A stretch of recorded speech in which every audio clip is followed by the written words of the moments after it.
play starts with Theseus, the Duke of Athens, telling his master of ceremonies to get the city ready for his upcoming wedding to Hippolyta, the queen of the Amazons, whom he has just conquered.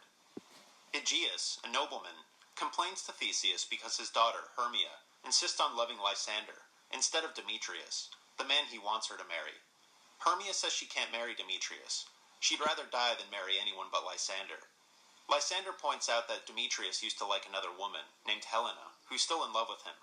Theseus says Hermia has to obey her father, otherwise her choices are to die or become a nun. Hermia and Lysander decide to run away from Athens so they can be together. Helena comes in and complains about how Demetrius loves Hermia instead of her. Hermia and Lysander tell her it's okay, they're running away tonight. Helena decides to tell Demetrius where they're going, just so she can have a chance to see him. Some laborers get together to plan a play that they hope to perform at Theseus' wedding. Bottom, the weaver, is especially enthusiastic about playing the lead part. He's ignorant and comical, but the other laborers look to him as their leader.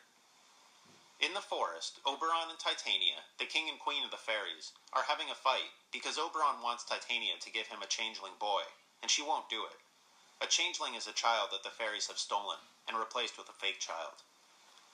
To get revenge on Titania, Oberon sends a fairy named Robin Goodfellow to fetch a flower with magic properties. When Oberon puts the flower's juice on Titania's eyes, she'll fall in love with the next creature she sees, whatever it is.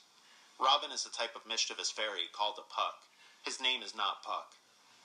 Helena comes through the forest following Demetrius. He's looking for Hermia and Lysander so he can stop them from eloping, and she's just following him. He keeps telling her to get lost. He doesn't like her and she's annoying, but she won't stop following. Oberon sees all this, and when Robin brings him the flower, he tells him to take some of the juice, go find the young Athenian man in the forest, and make him love the woman who's chasing him. Oberon squeezes the juice on Titania's eyes as she sleeps.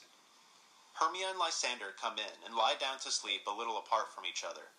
Robin comes in and puts the juice on Lysander's eyes instead of Demetrius's. Demetrius comes running through this glade, trying to get away from Helena. She can't keep up with him, but she discovers Lysander sleeping on the ground, and Lysander jumps up and says he loves her. Lysander keeps insisting he's in love with her, but she thinks he's mocking her and tells him to stop, then leaves, with him following. Hermia wakes up and finds him gone, and goes off to search for him. The next morning, the laborers come to the same spot in the woods to practice their play, while Robin hides and watches them. Bottom goes into the woods to wait for his cue, and when he returns, Robin has given him an ass's head. Titania wakes up, and since Bottom is the first thing she sees, she falls in love with him. She says he has to stay in the wood, where her fairies will wait on him. Robin and Oberon discuss how their tricks are going, and Hermia comes in, pursued by Demetrius. She's still looking for Lysander, and she thinks Demetrius must have killed him. Oberon tells Robin he messed up, because he didn't make Demetrius love Helena. Hermia storms off angrily, and Demetrius sleeps. Oberon sends Robin to go find Helena. Then he puts the love juice in Demetrius's eyes. Lysander and Helena come into the glade. He's still telling her he loves her, and she's still trying to get him to leave her alone. Demetrius wakes up, sees her, and falls in love. Now Lysander and Demetrius both love Helena, and she thinks they're ganging up to make fun of her, while they start bickering about which one really loves her. Hermia comes in, and Lysander tells her he doesn't love her anymore. Hermia is shocked, and Helena thinks Hermia is part of the conspiracy to make fun of her.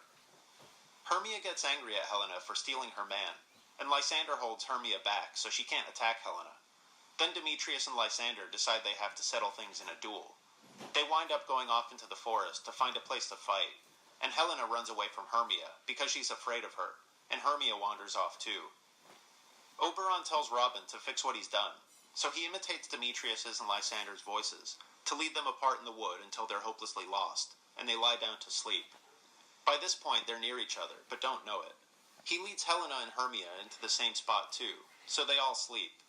Robin puts another flower's juice into Lysander's eyes, to take away the effect of the love juice. Titania lies down to sleep with Bottom in the same glade. Oberon tells Robin how she gave him the changeling, and he thinks he's punished her enough. Oberon gives Titania the antidote and wakes her up, and she can't understand why she ever liked Bottom. Robin takes off Bottom's ass head, and the fairies do a dance. Theseus comes into the glade with Hippolyta and his lords on a hunt, and wakes the lovers up. Lysander explains how he was running away with Hermia, and Demetrius says he loves Helena now. Aegeus still wants Hermia to marry Demetrius, but Theseus overrides him, and says the couples will get married with him. Theseus lets the workmen perform their play for him after the wedding. It's the most ridiculous play ever. One actor plays the part of the wall that keeps Pyramus and Thisbe apart from each other, and he has to make a chink that the lovers can kiss through. The audience laughs their way through it. Then Theseus sends everyone to bed. Robin Goodfellow says the last word to the audience, apologizing for the silliness of the play.